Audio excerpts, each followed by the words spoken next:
Hey everybody, it's me, the Caffeinated Nerdy Geek. I am finally back. Yes, it's been too long, but I did post a couple days ago saying that we were going to do this video. A lot of things have been going on, so thankfully you put up with me long enough. So today we're going to talk about Disney's Dreamlight Valley, the pros, the cons, the stuff I wish I knew, and honestly my honest opinion on what I think of the game. Some people may refer to it as Disney's answer to Animal Crossing by Nintendo. There's a few distinct differences on it, though, that I'm hesitant to even refer to it as an Animal Crossing type game.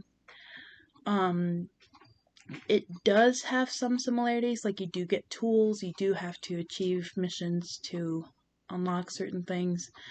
However, in Animal Crossing, the tools break more frequently. Dreamlight Valley, the tools don't break, but the potions that you can use on it wears off pretty quickly. That's just an example. So I am going to be reading off of my script, so if you see me like looking off camera, that is where my notes are right now. Honestly, I didn't expect to have played Dreamlight Valley as long as I thought I would.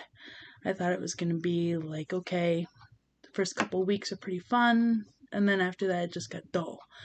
Because sometimes that's what it is with Animal Crossing. Like, I haven't completed my museum yet, but it is starting to get to that lull of, okay, I've been doing this for so many hours, I can't find these items I need, and it's starting to get boring.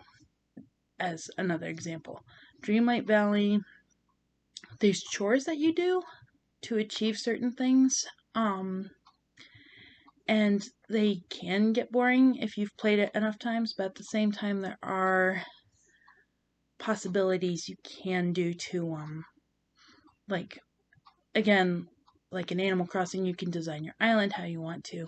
However, you have to wait for items to be shipped from the store to complete, and you have a smaller inventory that you can carry around with you. Dreamlight Valley, to decorate your island, you don't need to.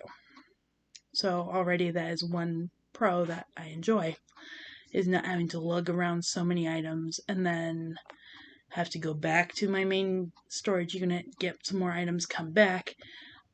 There's a tab that you go to in Dreamlight Valley which has all your materials or things that you've crafted to decorate your island, so it saves on going back and forth, back and forth.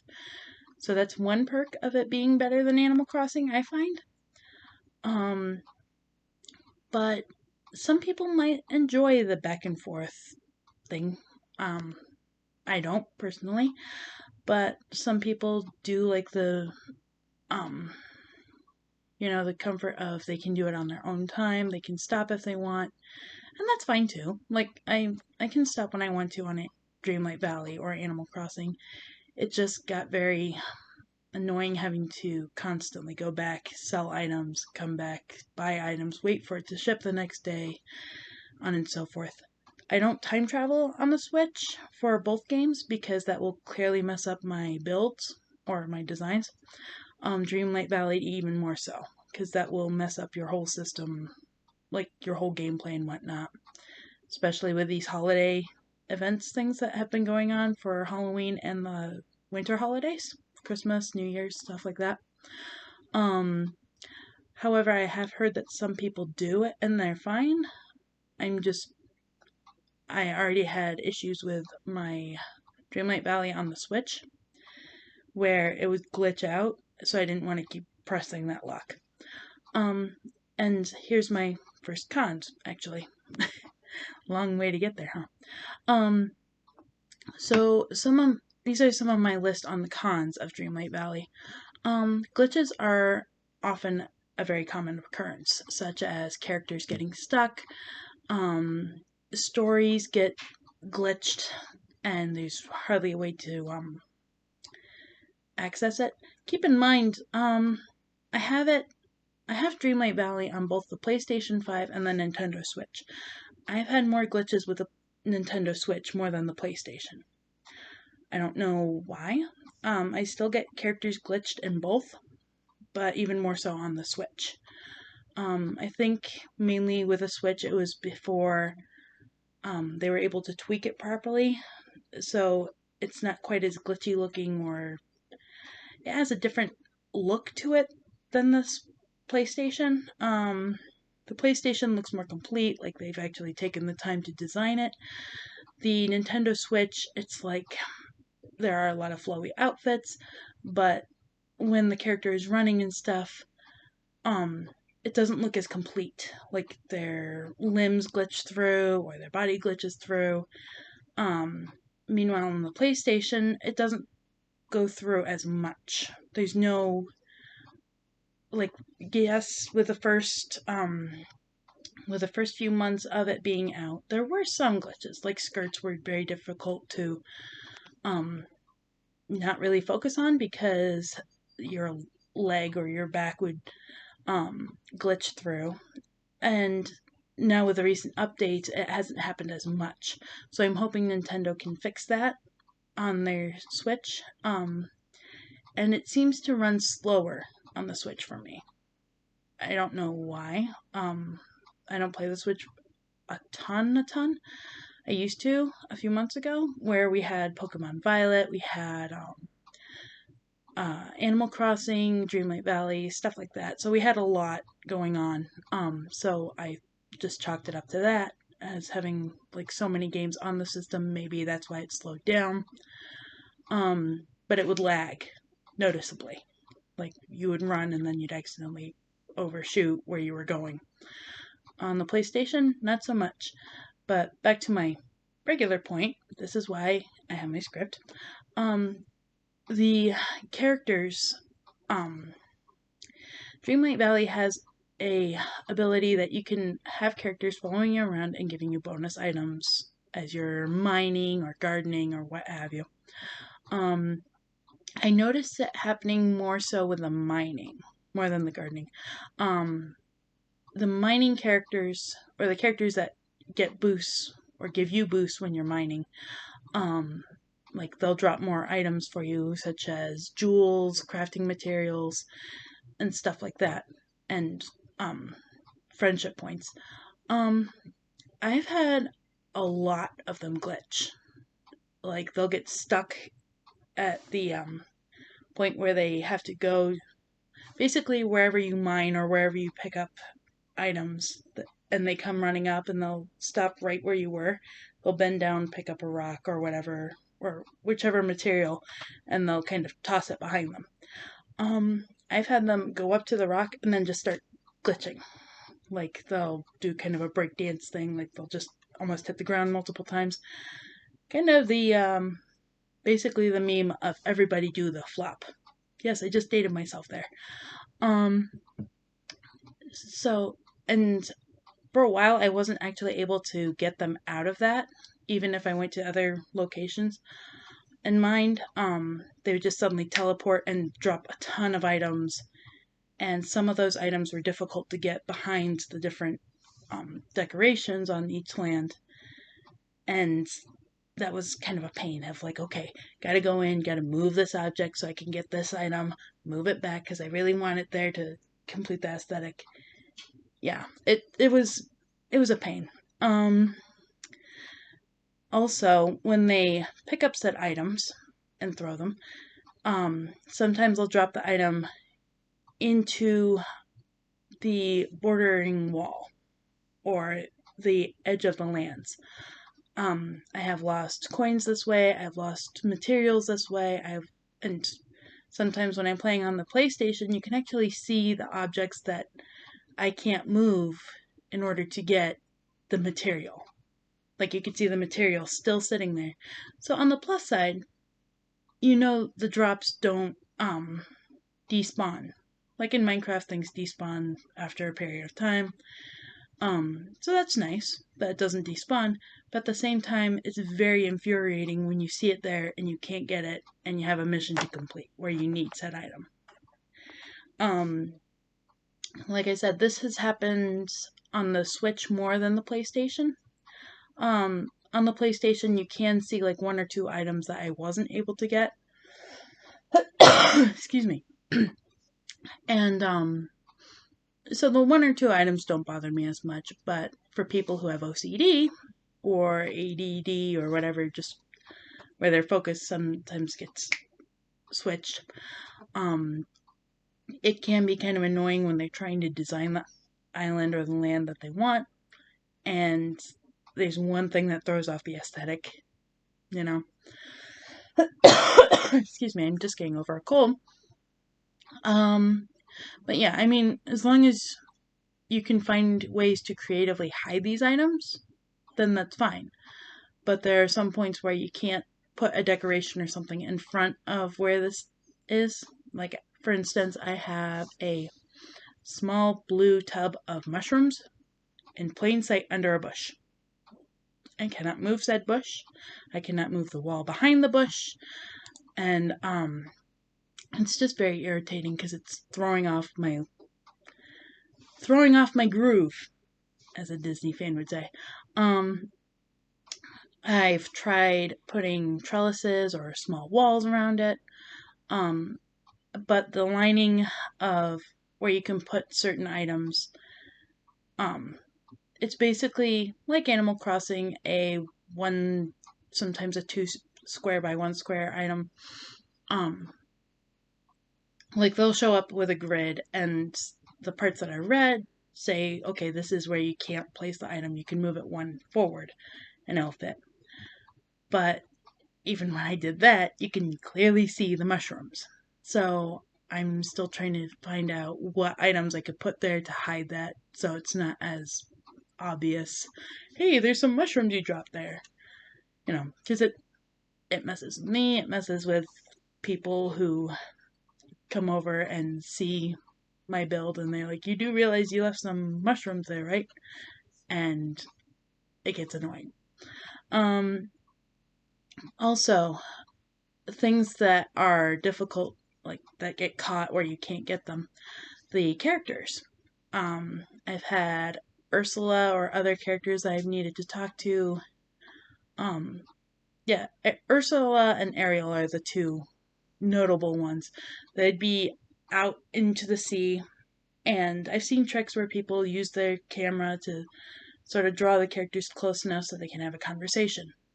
I think the creators fixed that, though, because I've tried that trick numerous times and it does not work for me. I've tried it on both the Switch and the PlayStation, so I don't know. Maybe they did. They did fix a bunch of glitches not too long ago, so they probably fixed that one as well.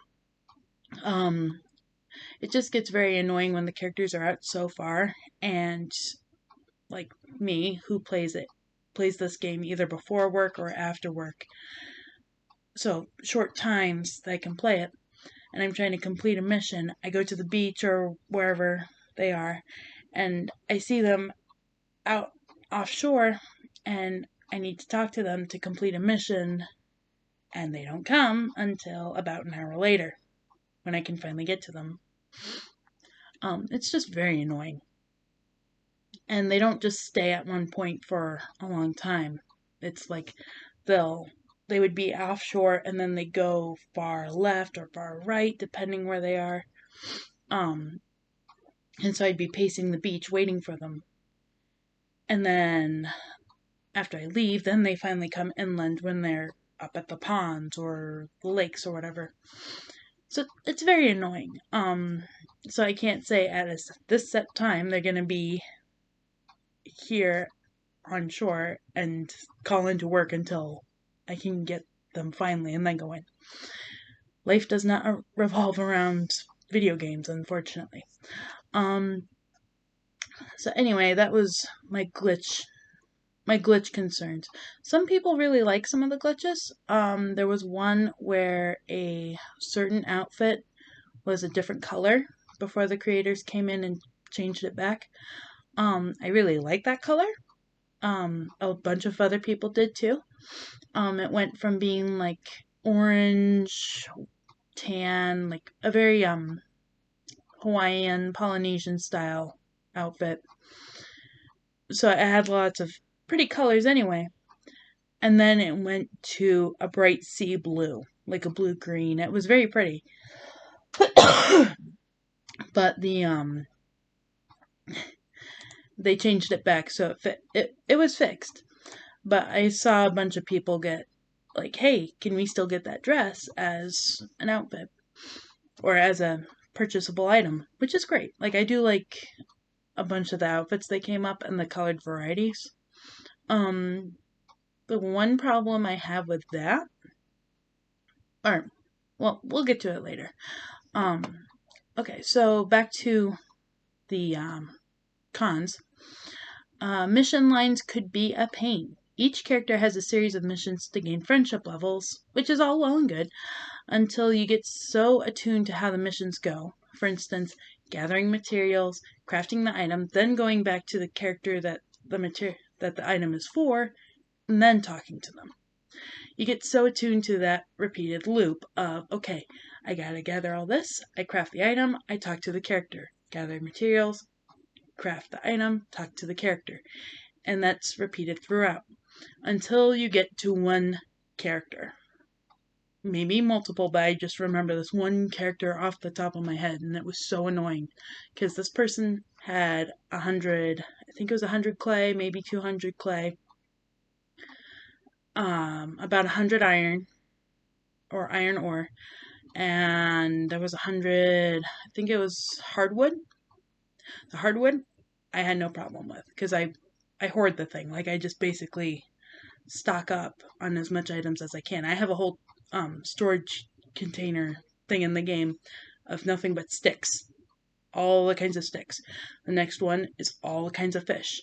The next one, all kinds of yellow food. Like, that's how obsessed I was over this game. Well, so I had plenty of sticks. I didn't have a whole lot of iron or clay because at the time I was still trying to learn how to use the game properly. Like, I had to reset my island because I caught myself in a glitch, so I had to do that whole thing again. And I was getting sick and tired of having to reset because I caught myself in a glitch. Anywho, so I finally, after multiple days of gathering items, I finally had enough, and I went to the crafting station and like finished making like the iron ingots and stuff. And in my head, I'm like, okay, so back to the same routine of gathering materials, craft the item, talk to the character, right? No problem, sir? Okay. I crafted the item that was needed. I got out of the crafting menu. The prompt was that I had to go talk to this character before crafting the item. And it didn't automatically just go, oh, you crafted the item anyway, here you go. You can just forget about talking to this character or crafting the item. I had to get all the same materials again and recraft the item. So now I had 2 of the same items, and it took me another long period of time to get all the items except the sticks. Like, the clay was really hard to find because it doesn't all go in one spot. Like, it's in one land, and it's supposed to be where all this water is pooled up on the land, and they're like, oh, just shovel where the water puddles are. This was before they even made the potions or released the potions where you can take a shovel, put the potion on your shovel, and it spawns like 5 different items with each shovelful. So again, I had to go and redig the whole landscape basically just to find 100 clay. And I had to get Scar or whoever I had as a mining companion and go back over and get 100 iron. Well, actually 500 because it takes like 5 iron ore to make 1 ingot. It was frustrating. So, yes, please take your time when you're doing these missions because if you screw up like I did, you're going to save yourself you're going to have a whole mess of frustration like I did because I almost chucked my controller. That's how mad I was. Mission items are sometimes described as being in a certain area, like the meadow or the forest, but when I began searching in that area, I couldn't find it until I watched videos on YouTube or other channels, or other sources to find where the item was located. This one's a little more rare. For instance, like, yes, you know where all the materials are to craft certain items, but when it came to like holiday festive crafting items, they're really annoying because they would be, oh, you have to get to this land by this particular time to find this material. For instance, I didn't have a problem with this one, but I think some other people did. Maybe. I'm not entirely sure. For instance, Scrooge McDuck had the festive wrapping paper around his shop over the holidays. That's not too hard because it's like, yeah, there's a ton of wrapping paper on the ground. It's short grass, and Scrooge McDuck's store is literally in town. So you log in, you see it, and it's like, oh, that wasn't there yesterday. But when it comes to the other lands, like, I believe it was the marshlands. There was something I was trying to find there. I can't remember what, but it annoyed the heck out of me because I couldn't find it. And it wasn't until I pulled up 2 or 3 YouTube videos that I finally found it. My train of thought was derailed on what it was, but we'll figure that out. Anyway, so this item was way back in the corner by this one rock where you can't mine it. There's no trees or anything back there. It's just there. And so there's no real reason to go over there anyway. So, I mean, yes, part of the fun is going to find these items, but it is super annoying when you don't have a whole lot of time. You're just trying to get one step further into the mission, and you can't find the item that you need. Some of the mission items are brightly colored, so that helps, like the items to gain one of the characters. Like, and this will be on another con, but this one character, you had to find these bright items over a course of several days. And thankfully, these were bright items, and they were found in different lands, so it wasn't all in one same spot. One of them was in the meadow, where, admittedly, it took me a while, because I didn't have any buildings or anything there, really. Maybe like 1 or 2 houses, but not, like, close together. I took most of the plants, like the trees and stuff, out so I could actually see the ground a little better. And it was in an open part of the field, like coming down, I was able to see it almost right off the bat. Granted, among some flowers and rocks, but still, it wasn't as bad as go to this random back corner where nobody goes to find it. So, I mean, it was nice.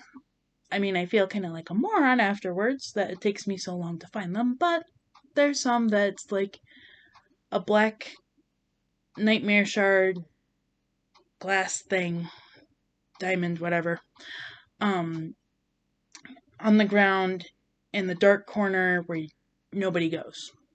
Like, that's a little annoying because it's like pitch black over there. You can't see anything until the prompt of pick up item comes on the screen. Yeah, so that's a little more on the rare side. And here we are to the character unlocking can be too long. Namely for this one character. I don't know if everyone's found this character yet. Okay, so this is mainly for Stitch, to be honest. You probably saw it on other people's channels. If you haven't unlocked Stitch yet, I'm sorry this will be a spoiler. I can try to give you a thumbs up or something when I'm done talking about it, so you could either mute your video or just skip to when I do a thumbs up. So here goes. And this is why I've written down on my script. In order to unlock Stitch, you have to find one character's sock I believe Goofy was the first. You give it to the assigned character, Goofy, which the prompt will say the initial goes to. Then you have to wait 5 days, where you find another sock. The same repeated process. You have to wait for, or you find the sock with an initial, you find the character matching that initial, you get another item, and you have to wait 5 more days to receive the third and final sock, where you give it to the owner, you get another piece of material, and then you unlock Stitch. So basically, I was waiting 15 days, if not more than that, and praying that didn't despawn or something, because I wasn't able to get on the game like a lot during the week. So it was like, okay, I had to count from 5 days of finding the sock to 5 days where the second sock would come, and then 5 days after that.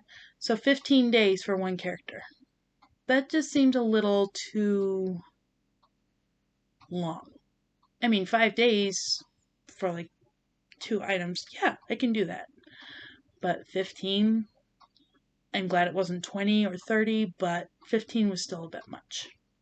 Okay, now no more spoilers. Some days can pass quickly if somehow anyone can do all the missions between them. However, in order to step or process the story forward, sometimes you do have to unlock characters before even gaining certain items, which is also really annoying. But I'm not dictating how anyone should play the games. I am not a great gamer. I'll tell you that. Like, I cannot play Halo or Call of Duty for the life of me. I've tried. I need to practice a lot more, but I am bad at games. So yeah, the wait time for certain characters can be a little too long. I hope that people don't see it as, oh, we're ungrateful that this character came at all. I love Stitch, don't get me wrong. I love Merlin, I love all these other characters, but as an adult, I'm not going to be waiting 5 days just to get one material, to wait another 5 days, to get another piece of material, to wait 5 more days. You know what I'm saying? Like, it does take a lot to get through this game. Holiday missions. Honestly, I had to look up how to complete the different duties that come with a mission, or come with the seasons. For instance, there was, oh, what was it? There was one called Ho Ho Ho, which basically you had to go around giving presents. But I wouldn't have known that because at the same time they brought that up, they have, they updated the pictures. So it's like, okay, is it like dress in the Santa Claus suit, take a picture with characters, or there was no description of what this was until I went on someone else's page and looked it up. It was very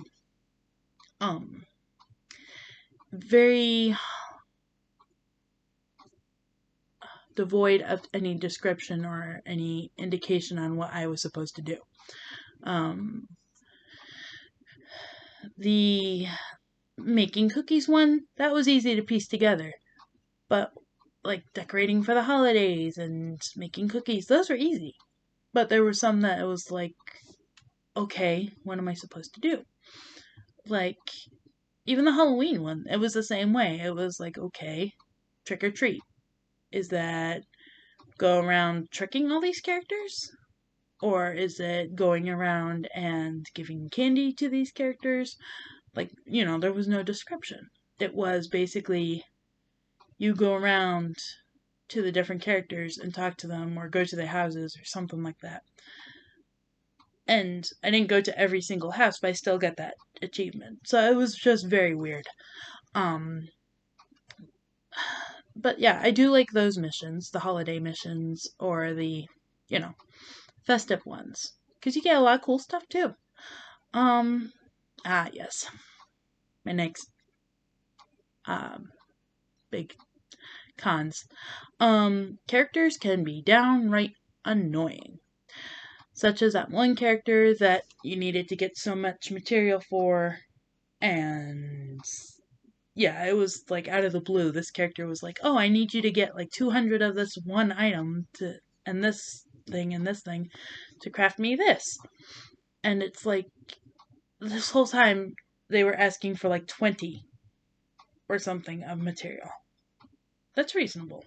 But when it's like 100 or something out of the blue, it wasn't even the level 10 friendship. I'm pretty sure. Pretty sure it was like her level 5 thing. And it's like, girl, you got expensive. That kind of mentality of like, you're so used to a routine. I would have understood if it was like a level 10 friendship thing. But a level 5? Really? Um, Also, if you've seen the TikToks or memes or anything regarding Donald's temper tantrums, like the whole train whistle and yeah, the screaming, you already know. You already know what I mean.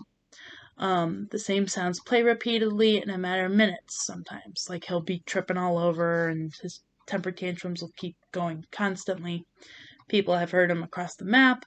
People have heard of him like 2 biomes over or something. Like it's ridiculous. Um, this can be annoying as you're trying to harvest or sell items. Like I used to have fields of 100 wheat or 99 to 100 wheat. And as I'm harvesting them, that sound would keep going on and on and on and on.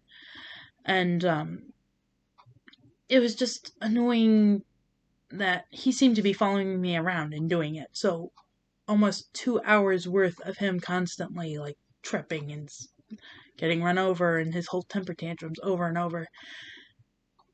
A little variety in the sounds wouldn't be amiss, I don't feel. Or at least something different so it's not all like the whole shrill train whistle or the kettle boiling over sound. Um, but I understand it's a fairly new game, so they didn't have a whole lot of variety that they wanted to cram in there, which I understand. But as they're getting more characters in and more bugs fixed, if they can somehow add a little more variety to conversations slash sound effects for the characters, that'd be great. Like I said, just now, daily conversations are often repeated, so that can get annoying pretty quickly. And again, a little variety wouldn't hurt. I can only talk to Merlin about how it feels to be a squirrel so many times. Like I'm already on the 10th, 20th time, I think, on talking about squirrels. That is a good nod to the movie.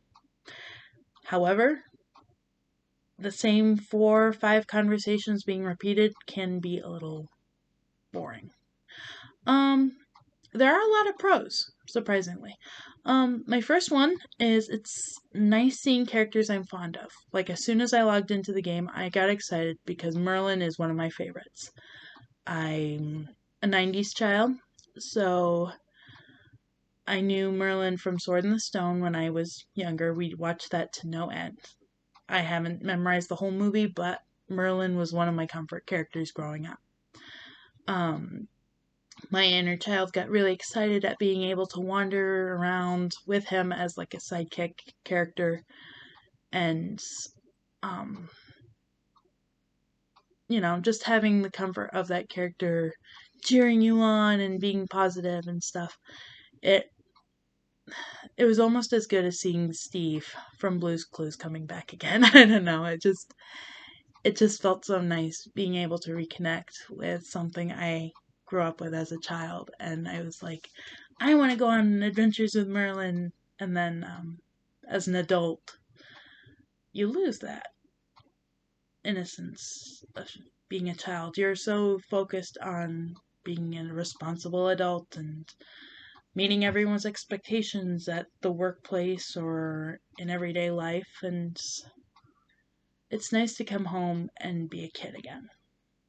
Not in public, not like people might have to know that you do it, but just being able to be yourself in the game. Like, yes, you only have 3 prompts that you can talk to him about, but it's like being able to see Merlin being proud of you. That was a big moment for me. The variety of items. Another Pro that I love. There's like, I'm not a huge Tangled fan. I have watched it a bunch, but I do like the artist items that they give in that category of items you can receive from each movie. Such as the artist easel, the artist satchel, the comfy couch. So very paint themed items. That's as close as like artist items, because I do like to draw. I do like to paint sometimes. So, being able to customize my house or my outfit or whatever with anything that even close, like even mildly resembles what I would have, that was nice. And some of the holiday themed items are really cool. I think one of my favorites is the Gothic window, or the spooky window, I think it's called, where it's basically a Gothic window. It's got like an orangish glass glow to it, and there's bats flying on it, and it's really, really cool. Like I'm kind of a not a huge vampire fan, but I do like Bram Stoker's Dracula. Those are words. I have a Baron, or not Baron. What's his name? It's the Count from Dungeons and Dragons. I'm blanking on his name. Dang it. Yeah, Strahd. Thank you. Yeah, I have Strahd. I like those kind of action adventure stories. Where it's like good opposes evil and good defeats evil kind of thing. Like, I'm very kind of predictable on that. Anywho, I like a lot of bats themes, like bats, dark Victorian mysteries.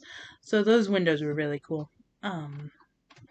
The Halloween couch was also really cool. Some of the Christmas decorations were really cool, like the lamps with the wreaths. Those are cool. So there's really cool items. Some of them, I wouldn't mind getting as an adult. I know they'd be mad expensive, but it's like, that'd be kind of cool to decorate my house. Also, it's nice to find items in variety of colors, like I mentioned before.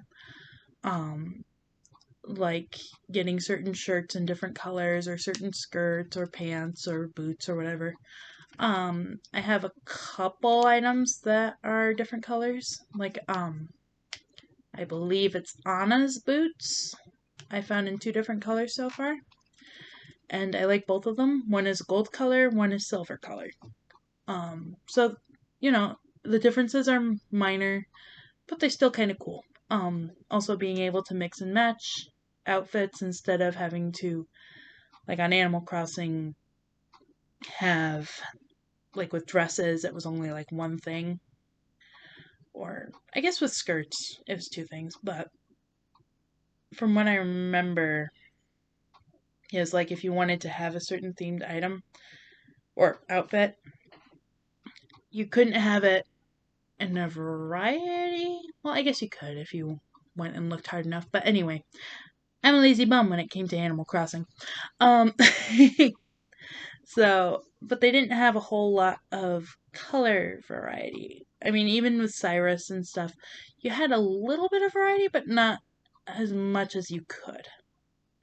Nothing against Nintendo and Animal Crossing, but it's like some of the minor details, like lacing on boots, for instance, or something. Either you had to totally change the colors of those items. So instead of black boot with red lacing or something, it was red boots with white lacing. You had to drastically change the colors. So either you had to go and do it yourself, which you can't do with shoes, I don't think. Or you had to go to the shop and kind of,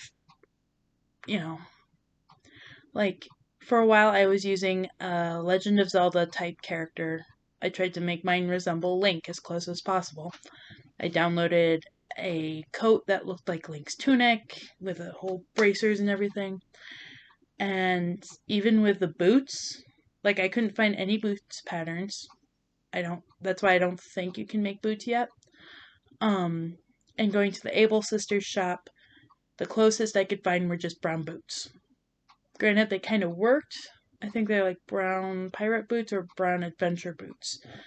They kind of look like Link's, at least from Ocarina of Time, but it would be nice to have some minor changes, at least in like the top part of his boots where they fold over sometimes, because some Links do have it a different color, for instance. Like I said, nothing bad. I just would have to have those minor details changed. That'd be cool. Dreamlight Valley, you can do that. Sometimes it's not so much, like the patches on the denim jackets are still the same, but like, detailing on the boots being a different color. I could either do Zoro or I could do like a pirate or, I can I could change it up, spice out my outfit depending on how I feel about it. And there's a wide variety of items. So if the one doesn't look right, you have other pairs and other shoes that look good. So that's another pro. The recipes are pretty the meal recipes are actually pretty cool. There are some that it took me a while to figure out how to make. My husband, he got it done pretty quick. I think he has all the recipes on his, maybe except one, because he can't find the one fish. And unfortunately, even though I found one, I can't give it to him. So, unlike Animal Crossing, you can't do that, unfortunately. You can't have other players come and visit. You can't go and visit others. And that's fine. Like, I don't care, because it's like, I don't need people coming in and ruining what took me forever to build. But at the same time, it's kind of annoying when you have a lot of one thing and you want to give it to someone else, but you can't. Like, you can't send gifts. You can't send it like Pokemon Go. You can't send it like Animal Crossing Pocket Camp, stuff like that. Yes, I do play that on occasion. But I mean, it's not, like I said, there's good and bad to it. Like it's good in a way that something I took a long time in making and designing doesn't get ruined by someone just being a troll, Bad in a way that you can't help someone else in their missions or whatnot. But then again, that could also be a good thing, so they learned how to play the game. I didn't have anyone helping me really, except those people that I had to go and find the location of the certain items, which I'm thankful that they posted, because I was about to pull my hair out. Not that I have a whole lot left. And, I'm glad that people can do that and help everyone else in the community. At the same time, I am a horrible gamer. So I can only imagine, like, it is good to learn how to do it yourself. But at the same time, it's good to have people who can help. Like, I've had to ask people for help. Like, there's been a couple times I even had to ask my husband to help me with a game. And he's totally fine with it. He knows I'm not great at shooter games, but we still try to practice and learn together. Like, he's better at it than I am, but he's still not a great player. But it's still fun for him. For me, I just get stressed out. So, but yeah, so it's a decent pace. Like, you don't feel rushed to do missions, except the holiday ones, because the holiday ones, you do have 4-5 weeks until they're like, hey, just so you know, like, it's almost been 2 months. Yes, it's been about 2 months since the winter festival quest came up and the duties and stuff like that. and they just said, okay, we're just taking this, like they gave you a notice in advance saying, just so you know, these events are going to be closed as of this date. You have this much time to redeem your things for these tokens for the next event. I already had mine done within like the 3 weeks that it started. I mean, I'm not great at it, but we had like some of the perks and stuff. Like we bought the different editions, and so I was able to get those no problem. But I know some people who haven't, so and that's fine. Like take it at your own pace, do what you want. Um, but it's nice to come home after like a rough day at work or something, put on the headset and just listen to a waterfall in the background as you're building or harvesting or something. Being able to kind of return to your childhood. And like with Stitch and Merlin and all these other things. It's nice to get away from the rough times of life as an adult and just become a kid again. Um,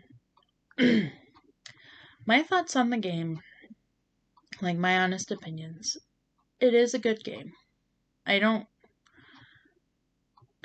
think, well, it is a bit overpriced or a bit pricey. But at the same time, it's for what it gives you. It gives a lot. Like the editions, you do get a lot of material, like the Buzz Lightyear theme stuff. Open starry windows. You get fox or turtle and stuff like that. Those are really cool. I do like the animals. I do like the stars and stuff like that. So I was all down for that. But at the same time, there are some things that you can receive in game that you don't need from those packs. Like you do get a Buzz Lightyear type. You do get Buzz Lightyear themed items when you unlock him. They're not exactly the same as what you get with a pack, but if you're not a huge fan of the pack items, that's fine. You don't have to. There's no pressure to do it. It doesn't unlock certain missions, so you don't have to get it. My husband and I got it because we kind of, I don't think it was a pre-order, but we were like, hey, let's try this out and let's see what this version's like. One thing I will say is we actually had to purchase it twice. Once for the Switch, once for the PS5. So on the PS5, he purchased this main pack for himself, or it was for us. Like that's what we both agreed, it was for both of us. But the pack registered under his name. So my user didn't get that. It got the second one down. So, not bad. I still got some items that were pretty cool. Like I got the crocodile with the desserts and the sprinkles and stuff, and I thought that was really cool. Because I didn't know how to get like creatures yet, and I thought, oh, it was so cool. I got the coolest alligator. Meanwhile, he got the royal fox and the celestial turtle, and those looked really cool. He had like big open windows with stars, and like my jaw dropped, and I was like, oh, that's so cool. And so we got the same thing for the Switch for my character, and it was really cool. Like I did like it a lot, and it did give me like a lot of cool outfits and stuff. But yeah, there's no pressure that you have to get it. I mean, like I said, you can get some of the items, like granted the smaller windows with stars, but some people like that. Like I ended up using the stars for like my like a bedroom in the house I built. It was really cool. I really liked it. I almost would have that in real life if I could. But at the same time, chances are Scrooge McDuck might have it in his store at some point. So don't feel too bad that you didn't get the pack if you don't want it. Because sometimes the items might come up in Scrooge's shop. I haven't seen all of them yet, but I'm pretty sure I saw the star window in there. Um, and if you have any, if you wanted more of like the holiday themed stuff or items that you got from the packs, you can go to Scrooge's shop and buy more of them. Like I almost had a whole tree, like a whole forest mixed with the trees from the Halloween edition. I thought that I could only get one and I was super bummed about it. But then I went to Scrooge's store and managed to buy like 3 or 4 more trees. And that was pretty cool. Pretty fun. So it was nice not having to be stuck with just the one item, wait until next year to get another item. It was like, okay, I can just keep going to the store and buy more, like as many of these as I want, like the windows or the Buzz Lightyear outfits. That not that you need them, but like, it was cool being able to buy things that you don't have a lot of. Granted, it doesn't vary in the color, but you know, it's up to how you want to decorate and decide. Like some people might want to build like a Halo themed Disney house, like with the spacesuits and whatnot. That's cool. That'd be very cool. They can design it that way. It's up to them. So, that helps with the decorating and whatnot. So, I would say this game, at first glance, it might seem like a cash grab, especially with like how it came out at first with all the glitches and stuff. But now that's been worked on, I think it's actually worth it. Granted, there's a lot of complicated steps in it, so an adult might have to help the kid playing it, or the adult might have to look up some answers on how to do certain things, and that's fine too. There's no pressure, there's no peer pressure saying, oh, why aren't you caught up yet? At least not from me. I know there's some people that are, but I'm just like, take it at your own pace. My husband's kind of behind on mine. Like, compared to me, he's way behind. But that's okay. Like, we're both at level 40. We both have max friendships, I think. I don't know how far he got with Stitch, but, like, he takes his time with it. And that's fine. He knows I take my time with it. Usually by the first day, he's meant to have friendships with all the other characters, so he's fine. But that's the nice thing about this game, is you can take your own pace with it. So forget about the peer pressures of the world for however long you want to play it. Put on put on a headset, have a snack ready, maybe light some candles, create a comfy ambiance, and then just play and enjoy being a kid again. Like, love the Disney characters you love. Enjoy walking with them, enjoy playing with them. It's a good game for nostalgia reasons, I think. And if you're a big Disney fan, this game will definitely be fun for you. Is it a pain in the butt sometimes? Yeah, but what games aren't? Like even Animal Crossing, which I enjoy playing, is a pain in the butt. Even Minecraft is a pain in the butt sometimes. Like almost every game you could think of is a pain in the butt sometimes. But yeah, I think it's a worthwhile game. Check it out. If you're not a big Disney fan, that's fine too. I mean, if you want some game that's like a cozy ambience kind of game, try it out. I think the only tense, stressful part is when the tests that happen once in a while. Like you go and you find like a chest that spits out all these coins that have like a red glow. Those things are a pain in the butt. Like they despawn after a certain amount of time. So not all materials last forever, but the ones that have the red glow, they despawn quick. So those are the most stressful parts. But once you get it down to a system and you know how to work it, it's a breeze. So yeah, I would say go enjoy Disney Dreamlight Valley, see what you think, and yeah, let me know what you think. Let me know in the comments below, like if you or your loved ones play this and what your thoughts are on it. On the other hand, though, I gotta sign off and probably try to build a little more on my Minecraft thing. So Donald and Maui can leave me alone, but Whatevs. Alright. Stay caffeinated out there, friends. It was good seeing you, and hopefully I'll have another video out soon. Talk to you later. Bye.